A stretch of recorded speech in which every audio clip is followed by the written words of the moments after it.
Good morning. So, what's our, oh, I don't have my thing, Brent. There's no slides. There's no slides? Yes, wow. What the You gotta do a heck? soft shoe. You gotta do it. So, do we have a training calendar we can put up? What do we have? I don't know if it's updated. That's what she, on her, her agenda, she had training and something else. Sales meeting, there we go.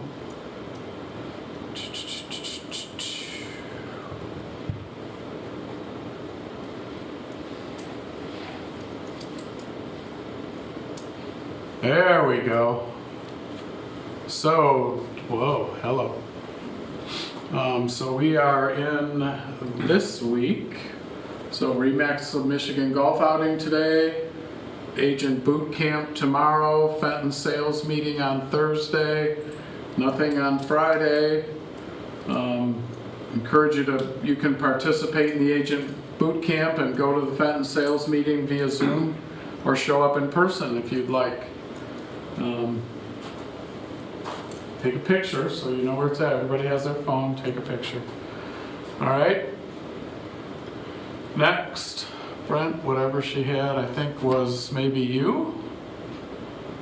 Nope, that's what we're doing. That's what they're doing today at Hawk Hollow. No, that was, oh yeah, that was today. Yeah, that's So what's the next one, Pam? Lacar. The car one. Yeah, this is the one, the big one.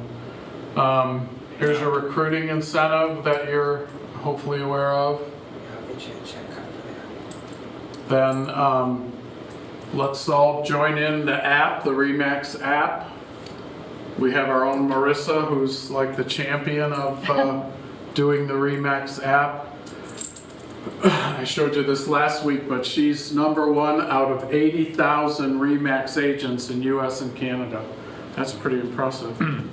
I don't know how she has time to do that, but Has she said, has that translated into any value for her? I haven't talked to her, I don't know, but she's a very receptive and pleasant young lady, so call her up.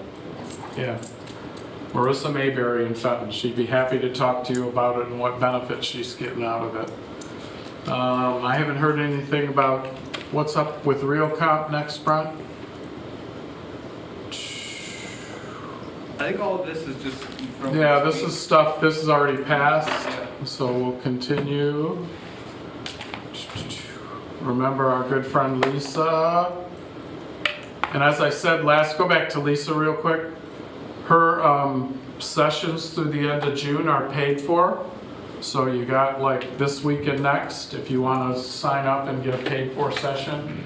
After that, you're on your own to be on her calendar. I'm going to continue, and I know a lot of people are, so please stay up with her because her calendar is quickly filling up. And then, I don't know, is Rebecca in the house or gonna be in the house? I don't think so. Go to Tanya, who just walked through the door. Perfect timing. Hi. Something to share with us today, Tanya? I'll do two quick little highlights if I may. Don't mean to They offend. jump down. I've called her Tania for how many years? A lot of years. A lot of years. So everybody should have received the flyer, looks like this, in their email a few days ago about getting the 2%, free 2% down money. You see that? So it's the 3% down mortgage. We did this last summer for about 8 weeks. And we have it available to us again now. So it's the 3% down mortgage where the buyer only needs 1% and United Wholesale gives them 2%. And it's fully gifted. You don't pay it back. It's not a second lien like Mishta works. So it's pretty nice to get free money up to $7,000. So that gives you 2% up to $350,000. So you could go higher than that, but you would only get $7,000. I shouldn't say only, because $7,000 is a pretty nice gift. I would take it if someone gave it to me. Maybe even 700 I would take. And then so you Take 7. or $7 or free lunch. Okay, we're getting really desperate. So income limit, so it's limited to income. So income limits in Livingston County and Oakland County is $82,160, which is actually pretty decent, and it can be collectively between the two borrowers, or it can be if you just have one borrower on there.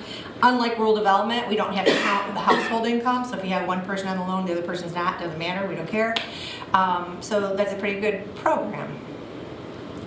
Genesee County's limits are a little lower because of income. Washtenaw is higher because of their income. You can make 100 grand in Washtenaw. So that's pretty good. What do you think? Okay. Anybody have any questions? So this year, when it went by, when we did this last year, we had probably a good 50% of our first-time home buyers qualify for it. And you actually don't even have to be a first-time home buyer, but I think it's pretty nice. And then just Fed meeting is tomorrow, so we may get more indication of what's going on with their thought process with interest rates. You know, across the world, they've been lowering rates in other countries, and we have not. So hopefully tomorrow we get a little bit of an indicator that we see some bright, shiny things happening ahead. Besides the 90-some degrees I see we're getting for 4 days. Did you guys see that? It's going to be 90-something Next for week, 4 yeah. days, like Saturday, Sunday, Monday, Tuesday. Wow, that's a little warm. I like warm. Chris is going to die. And then So is this, where does this money come from? United Wholesale. Really? Mm-hmm. Nice. They're funding, yep. That's cool. Yep, and they do it for like 8 weeks usually, you know, because obviously they don't have an unlimited budget, but it Right. certainly gets people motivated, so I like it. And then Thursday's a legal holiday, if you didn't have that factored in, on Juneteenth, and no funding happens that day, like no count for TRID date. Is the office dates closed? And all that. No, we never close. But it is a legal holiday just for your counting calendar, for funding, that type of thing. And Yeah. so you guys probably don't do any closings that day then, right? Right. No, So, she can't get anything funded through the banks. yeah. So unless you were paying cash and bringing in 60,000 in cash in a Yeah, we'll bucket. take your money if you have cash, for sure. That's it for me. Have a great day. Thank you. Big time. Any questions, Tanya? That's a pretty cool program. I mean, that's like what they give you to buy cars, you know? It's just like a rebate. You just get the money. So you gotta qualify, but go on select slide real quick. So this is the I scare you part. There's a new program coming up. Maybe you got an email from one of our underwriters that talked about it. It's called FinCEN, F-I-N-C-E-N. And it's supposed to go into effect December 1st. There's nothing you can do about it now, but over the course of the next few months, we will be adding some language to the purchase agreement so that the buyer and seller sign up in advance to cooperate with FinCEN. I try to be charitable all the time, you know, I really do. This is a great example of government overreach, in my never to be humble opinion, and it affects cash transactions and land contract transactions, and the government wants to know where you're getting that money from. So if it's cash, we have to, we as a title industry, settlement providers have to get into your business, and we need to know a whole bunch of information about like where you're getting the money from, your social security number, all kinds of stuff. They're estimating that it will take us, with a cooperative seller, about 40 to 50 extra minutes per transaction just to get the information that they're asking us for and to plug it into the government system, because not only do we have to get it, but then we have to turn around and give it to the government so that they can track where you're getting the cash from for cash transactions and land contract transactions. So that will mean in December that our fees for those types of transactions will necessarily have to go up, because it's going to take us quite a bit of time to gather the information and then give it to the government. And it's also going to be a change in mindset for sellers who have money who may not want to cooperate with us. So we'll have to see how that goes. So penalty if they don't cooperate? Pardon, we can't close the transaction Oh, can't just, because there's a huge, I don't know how much, huge, I don't know the number, but it's a big number of a fine if we don't give the government the information and we close one of those transactions.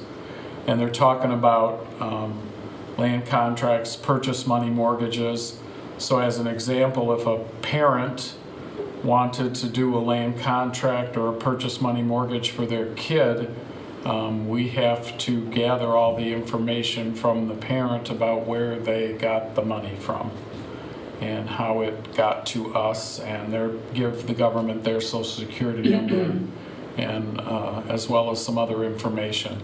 So it's a pretty, to me, it's like I said, a government overreach, a pretty onerous regulation. It may even affect, like, if, how many quitclaim deeds, people are asking me all the time to do quitclaim deeds.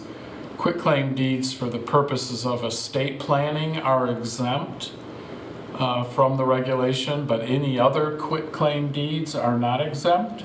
So for instance, if you have a customer who wants to close and then transfer his property to an LLC, we would have to, or a corporation post-closing, we would have to do all of the FinCEN regulation, gather the information, transfer it to the government, and then do the quitclaim deed for the LLC. So it's going to add to the expense of those types of quitclaim deed transfers, because I will have to get all that information and plug it into the system.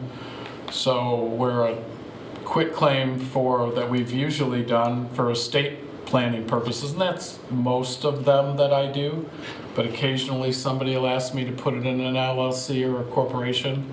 So rather than a $100 fee, it's probably going to be a $400 fee. I haven't really decided yet, but it's going to raise the fees of those types of quitclaim deeds as well. So it's coming, doesn't go into effect until December. We will provide the information in the purchase agreements that you'll need to have as it comes up probably in November, because any deals that are cash or land contract that you write up in November will probably close in December when the regulation takes effect. So we'll have to catch all those transactions that we do in November. What's FinCEN stand for, do you know? I don't know, some government thing. I'm reluctantly scheduled to go to a FinCEN boot camp, which is a 6-hour training, which I'm just so anticipating. And then I also have to do another one in August. That's a Zoom call. It's probably scheduled to take an hour or so. Financial Crimes Enforcement Network. How nice. Doesn't that sound good? That doesn't even sound good. Sounds better than FinCEN is better, easier to say. So Are there any minimums? Any transaction? any transactions that's cash, land contract, purchase money mortgage, unless the purchase money mortgage is already regulated, like any deals that regular mortgage companies do that are regulated, they don't have to comply with the ordinance because they're already collecting all the information, presumably, about the seller. So this is just kind of private money transactions that they're talking about, because they're trying to track criminals' money. So even if Whether it's they like be- an LLC, what if it's like an LLC with multiple people? Then you gotta get it for all the people? Correct. And you have to charge for each one of those people? I don't know yet, maybe, Yeah. because we have to gather, like I said, we have to gather the information and then put it into the government website, and Yeah, some of these LLCs, there's 6 people. I know. And the other thing that I'm concerned about is the efficacy of the government computer system, because we're kind of going to be at the hostage of that system, that we have to put all that information in, and does it crash? How many times do we have to end up putting it in? It's going to be a pain, but is what it is. We have to comply. So, and they're going at it with the settlement providers, which is basically the title industry. So I am sure that there are people way above my pay grade at American Land Title Association that are actively trying to get this changed, but so far they have not been successful. So And, you know, the current regime is pretty law and order driven, and this is a law and order kind of a statute, so that's what they're trying to do. All right, any questions about that? All right, that's my scare you speech for today. Brent, you want to do your IT talk? Okay. Hi, Joe.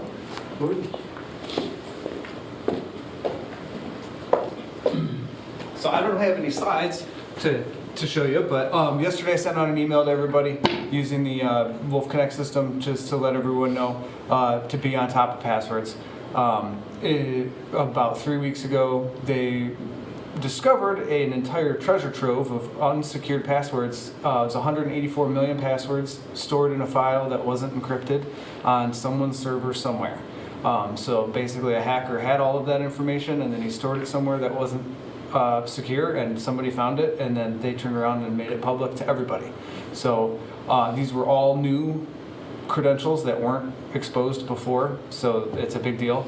A lot of them, if you look at them, like always, it's the same people with the same email address and pretty much the same password, but one character changes. You can't do that. That's like the biggest no. If you set your password to, let's say, the example I used yesterday was summer 2025, and then an exclamation point. And then the next time you have to change it, or the next service you go and sign into, you do summer 2025 with a hashtag. It's going to be really easy to figure that out.